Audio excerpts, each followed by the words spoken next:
Hola, yo soy Natalia Perico. Yo soy Germán Peñaranda. Yo soy María Camila Vázquez. Y yo soy Manuela Meléndez y estamos hoy acá reunidos porque vamos a hablar de lo que hemos visto a lo largo de este semestre en el curso de arquetipos. Creo que es muy interesante como todos los temas y todos los análisis y las reflexiones que hemos hecho. Digamos, como al inicio del curso empezamos hablando de los neandertales y como de la naturaleza, el instinto y como ese origen humano que nosotros, pues qué es lo que tenemos y como qué es lo que podemos analizar, como digamos ustedes, ¿qué piensan de eso? Pues yo siento que empezamos el curso como tratando de que nos diéramos cuenta de que el origen de la arquitectura no fue una cueva. Creo que eso ha sido algo como muy,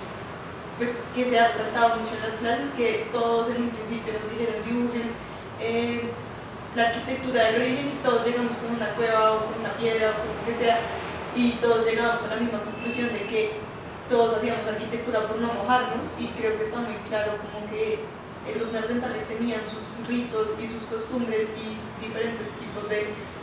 formas de expresar como sus costumbres a través de la arquitectura, que no era estar en una cueva con el fuego al lado, sino, no sé, o sea, siento que como que se cambia un poco la perspectiva de cómo fue el origen a través del curso y con todo lo que hemos visto. Sí, yo creo que a la final del curso lo que va es como primero a quitar muchas de las cosas que nos han enseñado, como que nosotros vivimos en las escuelas y eso, y va más que todo a resaltar que el origen de la arquitectura realmente es algo mucho más fuerte y mucho más esencial que simplemente protegernos de la lluvia y de las demás cosas. Entonces, pues a eso, digamos, empieza el curso diciendo como que pues primero hay unos neandertales y luego va mostrando la evolución de los humanos, y como hay un momento crítico que es el trazo, en el momento en el que nosotros digamos como que dibujamos sobre una piedra, y que en ese momento hay una división del mundo entre el mundo exterior y el mundo que nosotros conocemos. Yo creo que ese trazo es lo que va a la forma que nosotros entendemos el mundo, y por eso mismo como que empezamos a habitar esos trazos, porque por medio de la forma por medio de entender el mundo nosotros habitamos el mundo. Entonces esos trazos lo que nos permiten no solo es, digamos, como separarnos del mundo como de nosotros y ellos, sino que también nos permitió No, y pues aparte lo que también muestra como el inicio de la clase es que la mano, o sea, como que a nosotros nos diferenciamos de los otros seres a través de la mano. ¿Qué estás diciendo? No, que el trazo también era algo como que iba a permanecer ahí, que no era, que antes la tradición era oral y era de muchas otras maneras, pero fue la primera cosa que quedó ahí a través del tiempo, y no era necesario que la gente estuviera presente para poder transmitir esos conocimientos. Yo creo que fue como el primer sentido que tenemos de permanecer, como algo que iba a estar, porque digamos hay ritos como el baile, los cantos, que pues pasan en el momento y quien no está pues no los ve y no los siente y no, pues como que no transmite nada. Pero el dibujo como tal, el trazo, sí es algo que permanece y es algo que podemos estudiar. Digamos, otra cosa muy importante que decía Germán era la manera de entender el mundo, y siento que la manera de entender el mundo, que fue algo que aprendí en la clase, es a través de la mano. O sea, como que no somos nosotros los que le ordenamos a la mano que haga cosas, sino que en verdad la mano es la manera de entender qué es lo que pasa en el mundo, como entender el mundo a través de la experiencia, tocando, sintiendo, como que siento que la mano es ese medio para conectarnos no solamente con el mundo, sino con las personas y con toda la cultura. Yo creo que antes de seguir por ese lado es importante decir que como la idea del trazo no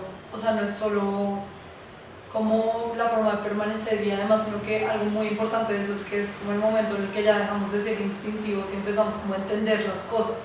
y como a querer, o sea, ese querer representar las cosas que vemos, nuestros miedos, como los monstruos que pintaban, pues, monstruos prácticamente,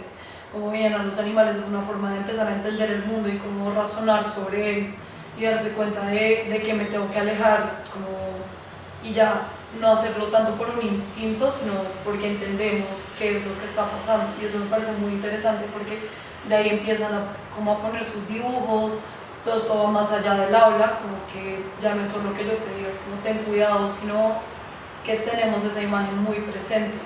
Y además de eso, también es una forma como de plasmar lo que nosotros creemos sagrado, lo que es importante y demás. Sí, yo creo que lo del trazo también me parece interesante porque también fue la forma en que empezamos a tener como ritos.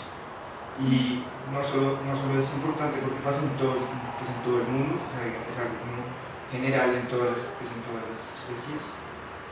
sino que, digamos que el hecho de que el trazo fuera algo que se hacía en la cueva, adentro, algo que digamos que no era de cualquier día, algo que digamos que pintaban ciertos animales, que no era tanto como de representar qué animales cazaban y qué no, sino que también empezó a buscar como una forma de representar el movimiento del mundo de afuera. No sé, creo que el hecho de que haya hecho, que digamos que el trazo haya hecho esa separación entre el mundo de adentro y el mundo de afuera fue algo muy importante para, pues como para la humanidad en cuanto a la manera de entender el mundo. Entonces, no sé, yo creo que ahí empiezan a aparecer ya los ritos, pues digamos que esa es como la base para que después, pues mucho después, empiecen a aparecer ciertos ritos que nos permitan eso mismo de entender el mundo como nosotros lo entendemos. Yo siento que el rito también es una forma, o sea, como que la arquitectura, mucha la arquitectura que sigue presente en este momento surge del rito y como de esa impresión o como esa visión de algo que va más allá de nosotros, como de algo sagrado que siempre intentábamos imaginar, pues porque era algo que no veíamos, sino que a través de como las ideas trazábamos, como tratando de plasmar como nos imaginábamos a ese algo divino, como representándolo y como aludir a ese rito. Entonces me parece que mucha de la arquitectura que pues sigue presente en este momento, como, no sé, como los templos griegos que eran parte de los ritos hacia los dioses, pues es de lo que estamos hablando todo este tiempo, así como de algo que permanece en el tiempo y pues que de eso se trata, como, no sé, como la arquitectura de mostrar algo importante en una cultura y tener como esa visión de que permanezca, no algo como inmediato que pueda ser destruido fácilmente. Sí. A mí también me parece muy interesante sobre los ritos, como en uno de los primeros documentales que vimos, como empiezan a mostrar que cuando nosotros empezamos a entender qué es la muerte, como que es que esa persona ya no va a estar, que sí, como que empezamos a sentir esa ausencia, empiezan a enterrar los cuerpos. Eso me parece que es un rito muy interesante porque ya se vuelve así, como que ya no es solo dejar a la persona morir y nada, sino que se vuelve como el acto de enterrarlos, de cuidarlos, de las flores, de lo que sea, y de rendirles un culto a esas personas, como que, y de ahí nacen varios tipos de arquitectura también. Los cementerios, por ejemplo, o sea, como que un espacio, no necesariamente como lo que decíamos, 4 paredes paradas, sino un espacio como algo que se habita, por decirlo así, y ellos, o algo que tiene un fin, y pues ellos no enterraban a los muertos por el hecho de que, no sé, o sea, seguramente tiene algo que ver con que se descompusieran, pero pues era un rito para darles a ellos un espacio donde descansar. Entonces, pues es muy interesante ver cómo pues, los cementerios también son arquitectura y aparecieron hace tanto tiempo. Digamos, eso me parece súper interesante y lo que me gustó mucho del curso es que al inicio como que no tratamos de entender como hey, de dónde viene la arquitectura, sino como de dónde venimos nosotros, porque en verdad nosotros es, o sea, como que la arquitectura es el reflejo de lo que somos, de lo que sentimos, de nuestros ritos, nuestras culturas, como de lo que queremos transmitir. Entonces, al entender el ser humano y al entender cómo fue evolucionando, cómo fue sintiendo, cómo fue extrañando, cómo fue tratando de llegar más allá, de pensar en un Dios, de pensar en una familia, de pensar en una comunidad, en una sociedad, como que ya no es el ser humano como tal, sino que en verdad vivimos en sociedad, es ahí cuando comprendemos de dónde nace la arquitectura. Entonces, si sentimos y perdemos a alguien, es justo y es necesario como construir un lugar donde podamos dejarlo, donde podamos como rendirle honor, y no solamente honor a nuestra familia, sino algo que de pronto va mucho más allá. Entonces, como que me parece interesante que entendemos primero al ser humano y después entendemos la arquitectura. Sí. Siento que eso se da porque la arquitectura, o sea, según lo que yo entendí a lo largo de la clase, es como que la arquitectura en verdad nace con nuestra evolución. Como al principio todos en la clase pensábamos que un nido de pájaro podía ser considerado arquitectura o lo que son los castores y demás, pero como que no lo es porque al fin y al cabo solo tiene ese sentido como de protección del que hablábamos al principio. En cambio nuestra arquitectura ya va más allá, como que ya apela más a los sentimientos, a la lógica, por decirlo así,